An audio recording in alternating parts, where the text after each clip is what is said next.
할렐루야.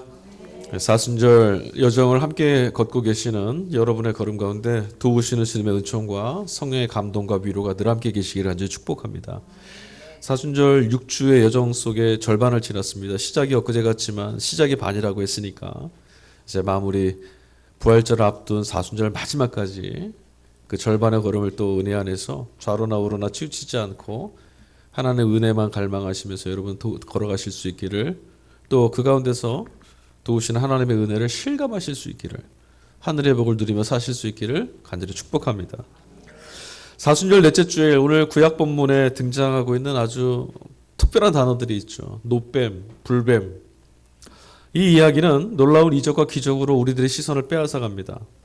일단 성경이 전하고 있는 이런 식의 이야기들은 언제나 우리의 마음을 흥분되게 하고 놀랍게 만들죠.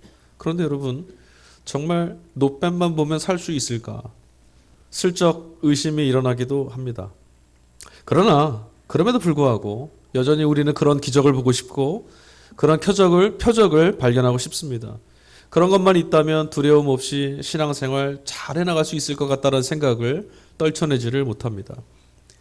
그래, 오늘 불뱀 사건이라고 우리가 읽은 이 본문을 읽을 때마다 사람들은 하나님께서 하나님을 원망하고 불신에 떨어진 이스라엘 백성들을 향한 심판 이야기다라고 읽습니다. 하지만 여러분, 삶의 형편이 조금 어려워져서 살 수 있는 환경과 여건이 힘들어져서 하나님을 원망했다라는 이유만으로 하나님께서 불뱀을 보내서 한 사람도 예외 없이 모든 사람들을 죽이고자 심판하셨다라고 하는 이 이야기를 우리가 이런 식으로만 읽게 된다면 오늘 우리는 굉장히 큰 낭패에 떨어지고 맙니다. 만약에 이런 식이라면 지금 우리 중에 누가 하나님 앞에 예배할 수 있을까요? 우리 중에 어떤 사람이 자신을 둘러싸고 있는 삶을 원망하지 않았고, 우리 중에 어떤 사람이 힘겹고 절망할 때 하나님 왜 나에게 이런 일이, 하늘을 올려다보면서 힘들어한 적이 없었겠습니까? 만약에 그런 식으로 하나님이 응답하셨다면, 불뱀을 보내셨다면 이 시대는 온통 불뱀 천지일 것 같습니다. 아무래도 사순절 첫 주일날 우리가 구약 본문으로 읽었던 노아의 홍수 이야기, 그 이야기가 이 불뱀 이야기를 읽어내는 힌트가 되지 않을까 싶습니다. 그 이야기처럼 오늘의 이야기는 하나님께로부터 오는 심판 이야기가 아니라 하나님께서 구원하셨다, 하나님은 구원하신다라고 하는 구원 이야기에 초점을 맞추어서 읽어야 할 것 같습니다. 왜냐하면 애당초 우리 안에는 절망과 죽음을 헤쳐나가거나 내 자신을 구원할 만한 능력도 없거니와 마땅히 하나님이 나를 구원하셔야 되지 않겠습니까? 라고 내세울 만한 의로움도 근거도 없기 때문입니다. 그래서 그런 면에서 오늘 함께 읽은 이 본문, 불뱀과 노뱀 같은 이적 사건이 아니라 어쩌다가 가나안 목전까지 이르렀던 이 출애굽 공동체가 광야에서 떼죽음을 당할 위협에 내몰렸을까? 그 원인에 대해서 우린 질문해야 되고, 어쩌다가 그들은 그런 형편에 떨어졌을까? 그 질문에 대한 답을 찾아내야 합니다. 지금 출애굽 공동체에게는 무언가 큰 일이 생겼습니다. 그들 공동체의 존재 자체를 뒤흔들 만큼 엄청난 사건이 일어난 건 분명합니다. 다 죽게 생겼습니다. 게다가 잘난 사람이나 못난 사람이나 신앙이 있는 사람이나 신앙 없는 사람이나 아무도 예외 없이 불뱀은 피해가질 않았습니다. 그러니까 불뱀에게 모두 다 물려 죽을 수밖에 없게 됐다라는 이 이야기는 그들이 아무것도 해결할 수 없는 집단적인 절망이 지금 떨어져 있다, 그걸 우리가 보게 되는 거죠. 여러분, 갑작스러운 고난이나 해결할 수 없는 절망이 우리 가운데, 그 어려움들이 찾아왔을 때 사람들은 어떻게 반응할까요? 여러분들 한번 스스로 돌아보십시오. 해결할 수 없는 막막하고 낯설은 일이 갑자기 확 찾아왔을 때 여러분은 어떻게 응답하고 반응합니까? 어떤 사람들은 재수가 없다, 내 팔자가 참 박복한가 보다, 내 인생은 망한 것 같다, 이렇게 말씀하시는 분도 있습니다. 말 그대로 그냥 주어진 팔자고 자신이 어찌할 수 없으니 그런 식이라면 그냥 고통 가운데 살다 끝나야 합니다. 그런가 하면 왜 나에게만 이런 일이 생기는 것이냐라고 불평하고, 때로는 자기 밖에 있는 이들을 향해서 원망을 쏟아놓는 분들도 있습니다. 하지만 이런 심각한 운명 앞에서 이런 정말 우리가 감당할 수 없는 이런 식으로 반응할 수밖에 없는 이런 상황에 놓여 있는 이스라엘 백성이, 그리고 신명기 성서 기자는 이 문제를 그냥 이런 식으로 어쩔 수 없다라거나 팔자가 없다라거나 왜 나한테만이냐고 원망하는데 그치지 않고 이 문제를 끌고 하나님 앞으로 갔습니다. 하나님과의 관계성 안에서 자신들이 처한 이 운명을 다시 해석해냈습니다. 하나님이 살아계시다면 이 문제는 도대체 왜 일어났을까? 하나님이 여기 계시다라면 이 문제 앞에서 우리는 그럼 어떻게 응답해야 할까? 노아 때의 홍수와 같은 대재난과 대재앙, 그 가운데서도 하나님의 생명을 구원해내시지 않았습니까? 그 하나님이 여기 계시다라면, 그 하나님이 지금 이 고난 속에 함께 계시다라면 이스라엘은 다시 생각했습니다. 아, 그럼 아직은 망하지 않았다. 그리고 아직은 끝난 게 아니다. 살 수 있는 길은 분명히 남아 있습니다. 그러므로 힘을 다해서 하나님께로만 나아가면 됩니다. 그게 이스라엘, 그리고 오늘 민수기를 기록했던 신명기 사가의 신앙 고백입니다.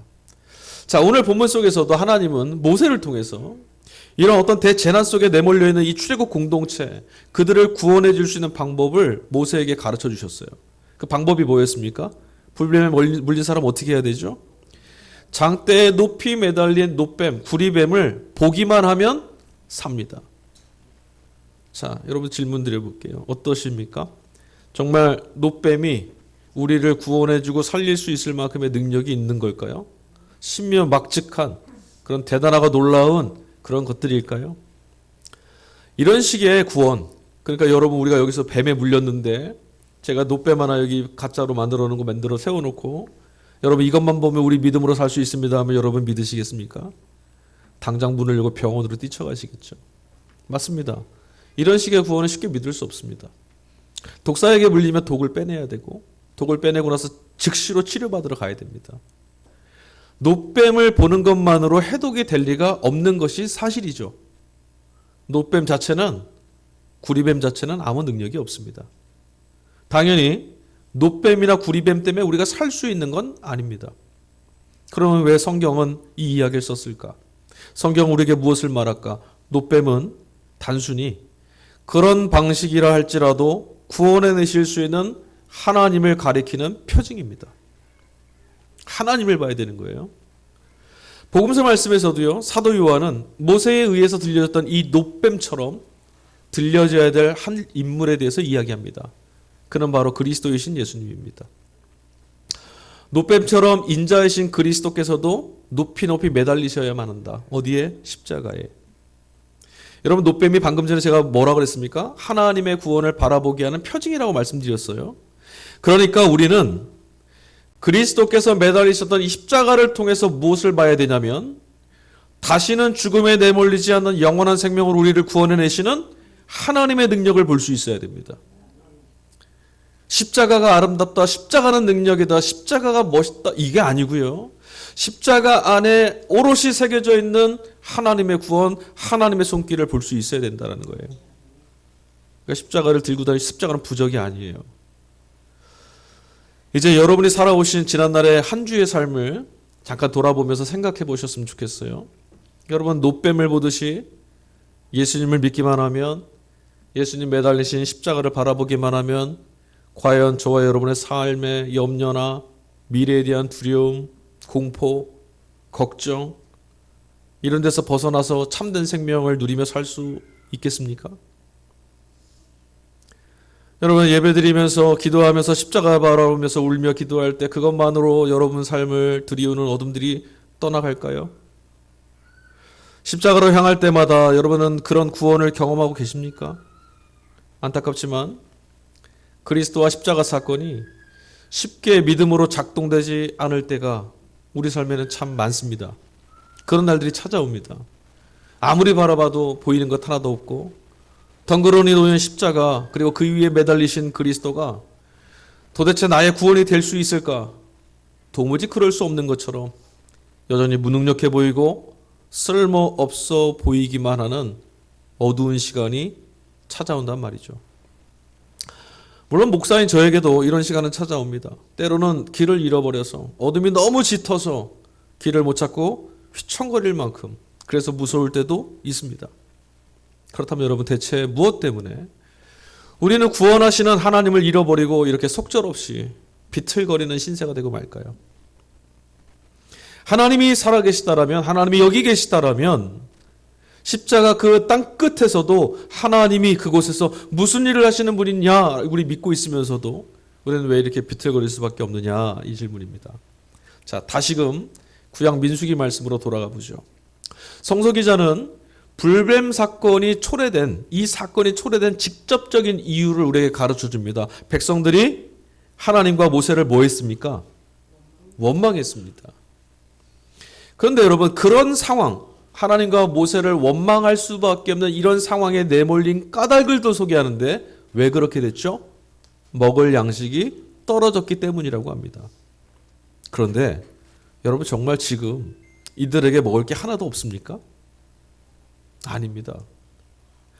출애굽 공동체는 당장 먹을 것, 당장 마실 것 다 떨어지지 않았습니다. 여전히 그들의 하루, 그들의 생존, 그들의 목숨을 지켜줄 만나가 있습니다. 풍족하지는 않지만 마실 물도 있었습니다.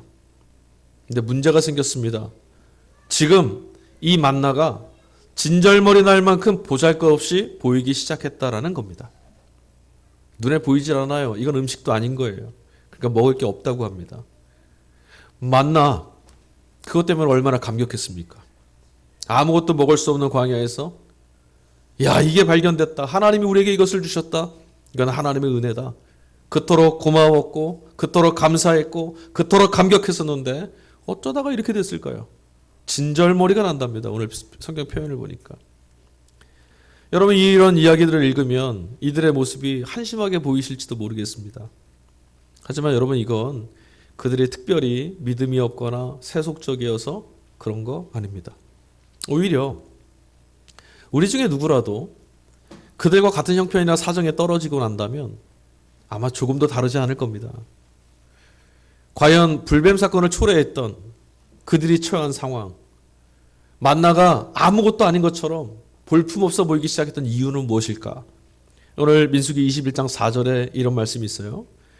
그들은 에돔 땅을 돌아서 가려고 호르산에서부터 홍해길을 따라 나아갔다. 길을 걷는 동안에 백성들은 마음이 몹시 조급하였다. 길을 걷는 동안에 뭔가 마음이 변화가 생겼어요. 성서 기자는 하나님이 베풀어 주셨던 은혜였던 이 만나가 진절머리 난다. 보잘것없다. 형편없다. 그렇게 여겨지기 시작했던 것이 그런 일이 그들이 길을 걷고 있는 동안에 일어났다고 합니다. 도대체 어떤 길을 걷고 있었길래? 그리고 도대체 그 길을 걷는 동안에 무슨 일이 일어났길래 그들의 믿음이 이렇게 송두리째 뒤바뀌었을까? 자, 이 내용을 이해하려면 본문에서 소개하고 있는 이 이스라엘 출애굽 공동체의 여정을 조금 여러분 지도로 이해할 수 있어야 돼요. 지도는 못 보여드리니까 제가 말로 소개를 해드릴게요. 오늘 본문 속에 이들이 길을 떠나고 걷고 있습니다. 이들의 출발지가 어디냐면 호르산이라는 산이었어요. 이 호르산은 이스라엘 남쪽에 가데스 바네아라는 곳과 아랏이라고 하는 곳 사이에 있는 산이에요. 가나안 땅 초입에 있는 산입니다. 모세의 형 아론이 바로 이 산에서 죽었어요. 여튼 가나안 땅 초입 이 경계만 넘으면 약속의 땅에 들어가는 겁니다. 그런데 지금 이들이 어디로 갔다고요? 홍해길을 따라서 돌아가고 있답니다. 남쪽으로. 북으로 올라가야 되는데 남쪽으로 한 걸음만 가면 목적지인데 뒤로 돌아서 남쪽으로 반대 방향으로 걸어가게 됐답니다. 왜 그랬을까요? 가나안 목전 사이에 어떤 나라 하나가 낑겨져 있습니다. 그 사이에 있는 나라 이름이 바로 에돔입니다. 에돔이란 나라가 장애물이 됐어요. 가나안 땅 들어가려면 에돔을 지나가야 되는데 못 지나가게 된 겁니다. 에돔 땅 북쪽 경계에 왕의 대로라고 하는 큰 길이 있습니다. 그 길을 따라가면 편하고 쉽고 안전하게 가나안까지 단박에 들어갈 수 있습니다. 그런데 에돔 왕이 이 출애굽 공동체가 이 길로 지나가도록 길을 내주지 않습니다. 물론 성경을 이후에 이제 여러분 예언서 같은 거 읽어보시면 이 일 때문에 에돔은 에서의 후예입니다. 이 일 때문에 에돔이 이스라엘의 성회에 영원토록 들어가지 못하는 벌을 받아요. 그러나 여러분, 오늘 우리는 이 본문 속에서 에돔을 무턱대고 비난할 수는 없습니다. 왠지 아세요? 여러분, 우리 역사 안에도 이런 일이 있었어요. 1592년에 임진왜란이 있었죠. 그때 왜가 조선을 향해서 뭐라고 했는지 아십니까? 우리는 너희를 치러 가는 거 아니야. 명나라를 치러 가기 위해서 이 길을 지나가야 되니까 너희의 땅에 길만 좀 열어다오. 정명가도. 그걸 구실로 내세웠어요. 그 때문에 전쟁이 났었죠. 에돔 입장에서 한번 생각해 보세요. 수백만의 사람들이 지금 자신의 땅으로 들어와요. 어떤 일이 벌어질지 몰라요. 이들이 갑자기 탈바꿈하면 에돔이 무너질 수도 있어요. 그런 위험을 감수할 리 만무하죠. 남의 일에. 그래서 들어줄 수 없었던 겁니다. 여튼 그래서 울며 겨자 먹기의 심정으로 이스라엘 백성들은 더 이상 앞으로 진격하지 못하고 나아가지 못하고 뒤로 돌아섰어요. 그리고 홍해길을 따라 남쪽으로 점점 목적지에서 멀어지는 길로 돌아갈 수밖에 없었던 겁니다. 자, 그런데 지금 이 출애굽 공동체가 어떤 사람들인지 아세요? 출애굽한 뒤에 몇 년쯤 지났을까요, 지금이? 이 민수기 말씀이 출애굽 여정 신의 산을 떠나 과연 얼마나 시간이 지난 즈음인지 여러분 아십니까? 조금 주의 깊게 읽으시면 아실 텐데 38년 지났습니다. 몇 년 만에 가나안에 들어갔죠? 40년이죠. 다 온 거예요. 38년째 되는 이때 이 출애굽 공동체의 누구냐면 광야에서 태어나서 광야에서 자랐던 출애굽 2세들입니다. 한번 생각해 보십시오. 그들은 광야에서 살아가는 인생과 삶이란 것이 얼마나 척박한지, 얼마나 힘겨운 것인지 뼛속 깊이 알고 있습니다. 목적지까지 다 왔습니다. 근데 다시 돌아서랍니다. 어떤 일이 펼쳐질지 모르는 험악한 길, 그 길로 다시 생고생하면서 나아가야 됩니다. 그러니 눈앞이 캄캄하지 않았겠어요? 그래서 그들의 마음이 조급해지기 시작했다라고 하는 거예요. 야, 또 망하러 가는 거야? 더 근원적인 문제가 있어요. 힘들고 어려운 고난보다 더 어렵게 이들을 힘들게 만들었던 이유는 뭐냐면 이 여정이 이제 돌아서서 가면 저기 눈앞에 보이는 여기만 넘어가면 되는데 이제 돌아서게 되면 또 얼마나 걸려서 여기까지 오는지 모른다는 거예요. 여러분, 고통도요, 기간이 정해져 있으면 우리 견딜 수 있어요. 딱 1년만 고생하면 됩니다. 그 다음부터는 그럼 여러분 다 참아낼 수 있습니다. 10년 괜찮습니다. 38년 참을 수 있죠. 그 뒤에 인생이 열린다는데. 근데 이들은 지금 이제 돌아서면 또 언제 올지 몰라요. 그들 출애굽 1세대 그들의 조상들처럼 자신들도 여기서 뼈를 묻고 죽을지도 모릅니다. 건강한 남자 걸음으로 애굽에서 가나안까지 보통 도보로 여행을 하면 한 보름 정도 걸린답니다. 근데 지금 출애굽 이 공동체는 사람이 많잖아요. 수백만에다 남자, 아이들과 부녀들도 있으니까 더 오래 걸린다고 충분히 감안하면 한 2달 정도만 갈 수 있어요. 근데 지금 몇 년째 헤매고 있어요? 38년 헤매고 있어요. 그런데 또 목적지를 눈앞에 두고 반대로 돌아가야 돼요. 어떻게 될는지 얼마나 막연했겠습니까? 손에 잡힐 것 같은데 아무리 손을 내밀어도 가나안이 손에 잡히질 않습니다. 게다가 얼마나 더 헤매야 되는지 아무도 자신하지 못합니다. 그리고 또 가지고 있는 이 양식이 언제 떨어질는지도 모릅니다. 그러니까 생존이 위협받는 밑바닥으로 다시 떨어지고 만 거예요. 야, 이제 살만할 텐데. 여기만 넘어가면 이제 앞으로 살만할 터인데 다시 밑바닥으로 떨어지는 그런 인생이 된 거죠. 38년 전에도 출애굽하고 홍해를 건넜을 때 마라라는 곳에 이르러서 물이 부족해서 한바탕 난리를 치른 적이 있죠. 그 이후로 지금껏 이런 일들은 출애굽 여정 가운데 이 38년 동안 늘 반복되어 왔습니다. 끊임없이 이 일이 반복됐어요. 여러분들은 성경을 읽으면서 이스라엘이 왜 맨날 똑같이 끊임없이 이렇게 불신앙이냐라고 말씀하실지 모르겠지만 제 눈엔 그것만 보여요. 끊임없이 반복되는 생애 비참한 밑바닥. 이제는 살 수 있을 것 같다 싶었는데 또다시 죽을지도 모른다고 하는 두려움이 이들을 뒤덮습니다. 이런 문제가 구약 성경 안에 가득합니다. 이스라엘이 처했던 역사가 다 이런 겁니다. 광야 40년뿐만 아니라 이민족들에 의해서 멸망당할 수도 있는 그런 처지에 내몰렸을 때도 이스라엘은 이제 어떻게 하면 살 수 있는가? 이제 우리가 어떻게 하면 망하지 않는가? 생존을 위해서 처절하게 씨름해야 되는 그런 운명에 떨어지는 아주 비참한 상황이 끊임없이 반복되었어요. 늘 똑같았어요. 이들의 운명을 통해서 우리가 실감하게 되는 것이 있습니다. 성경을 읽을 때마다 그들의 잔인한, 그들의 비참한 삶을 돌아보면서 우리가 실감하게 되는 것, 저는 이걸 얘기할 수밖에 없습니다. 아, 사람 일이라는 거, 살아간다라는 거, 마음대로 되는 거 하나도 없구나. 그렇잖아요.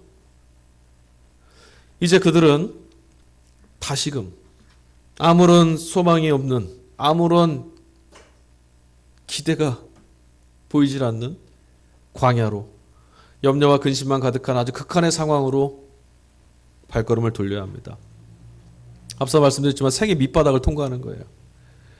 상황이 나아질 기미는 보이지 않습니다. 어쩌면 처자식이 굶는 것을, 어쩌면 그러다 아사하고 굶어 죽어가는 것을 바라보아야만 할지도 모릅니다.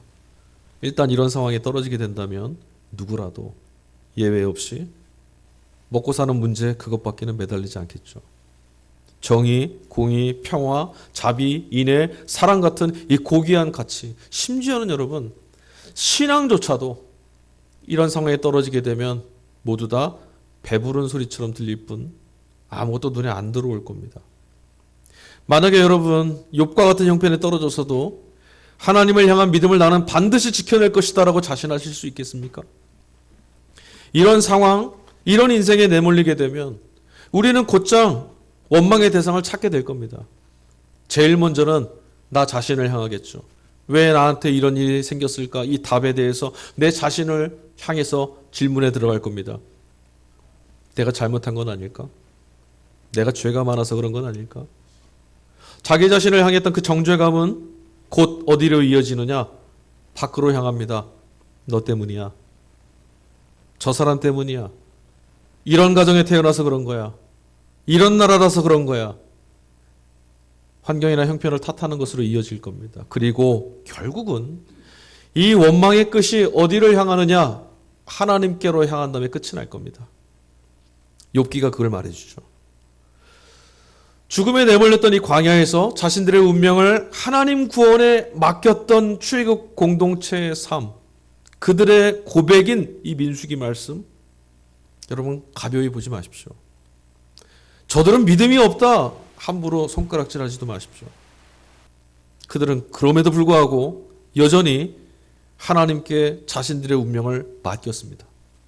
그리고 살아왔어요. 혹여 여러분 지금 왜 나에게 이런 일이라고 물을 수밖에 없는 상황에 내몰려 계시다라면 하나님 구원의 손길에 운명을 걸고 장대에 높이 걸렸던 놋뱀을 바라보았던 이 출애굽 공동체처럼 십자가에 달리신 예수 그리스도를 향해 힘을 다해서 여러분의 시선을 옮기실 수 있기를 간절히 빕니다. 대체 장대에 걸린 놋뱀을 보면 그것 본다고 살 수 있겠는가? 이런 생각 드실 수도 있죠. 그러나 하나님이 택하신 구원의 소식을 들었으니까 그것이 타당한지 아닌지와 무관하게 응답한 사람들은 모두 살았다라는 이야기를 여러분은 주목하십시오. 반면에 아직은 비록 숨이 붙어 있을지라도 들은 말씀들을 응답하겠다라고 하진 않은 이들이라면 이미 죽은 거나 다름없습니다.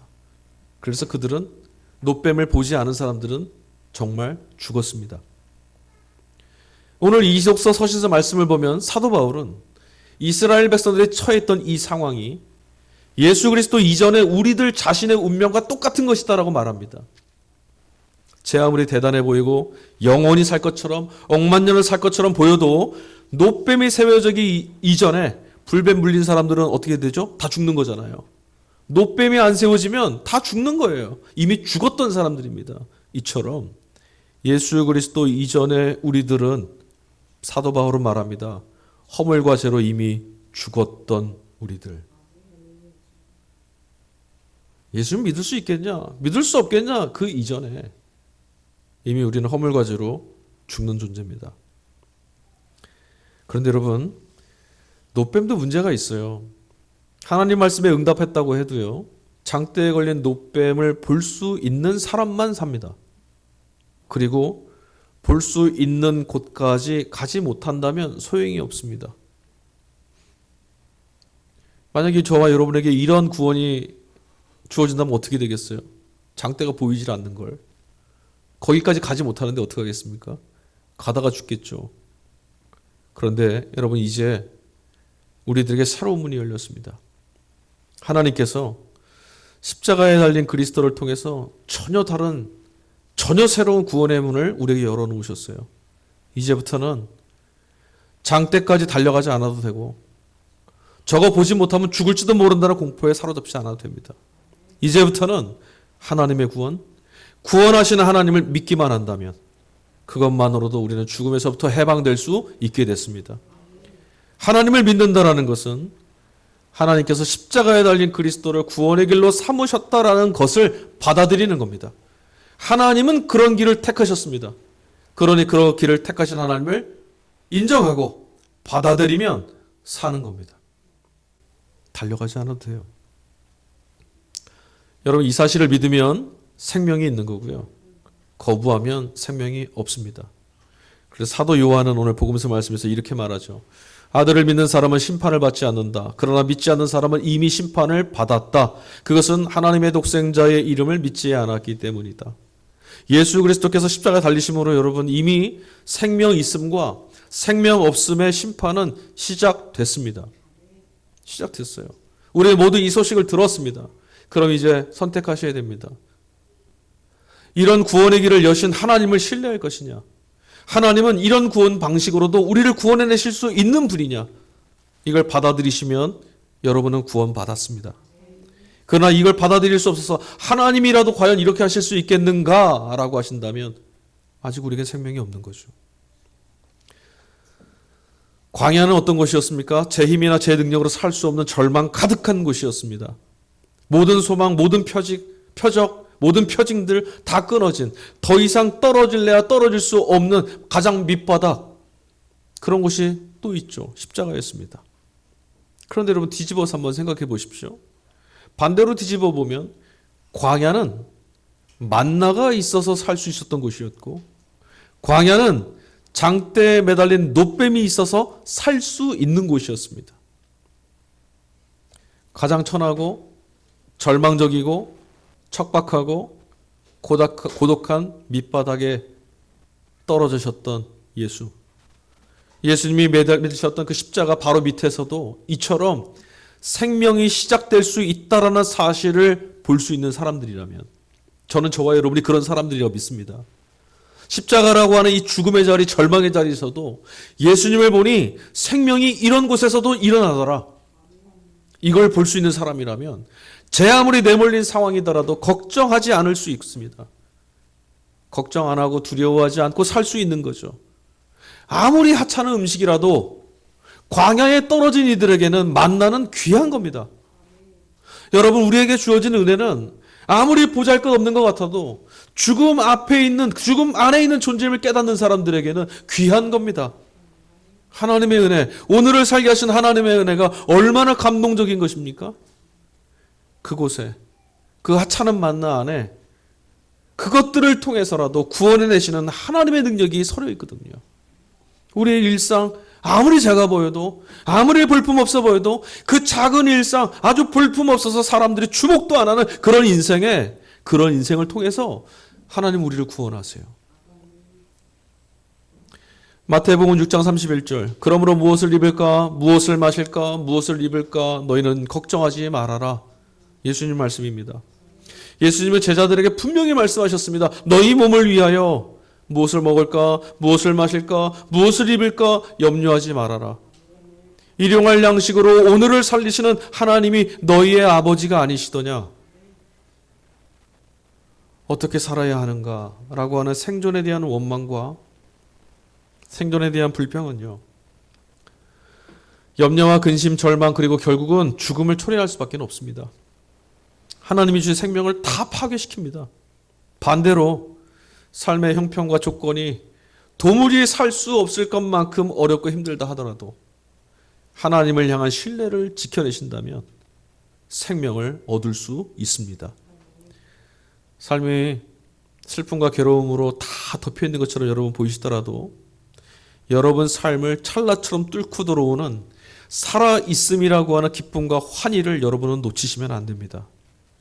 목마름, 배고픔, 죽음 앞에 내몰린 이들, 그렇게 죽음 안에서도 구원을 갈망해서 살려달라고, 나를 구원해달라고 손 내미는 이들이라면 누구라도 값없이, 아낌없이 생명수 샘물을 베풀어 주시는 살아계신 하나님이 여러분과 함께 계시지 않습니까?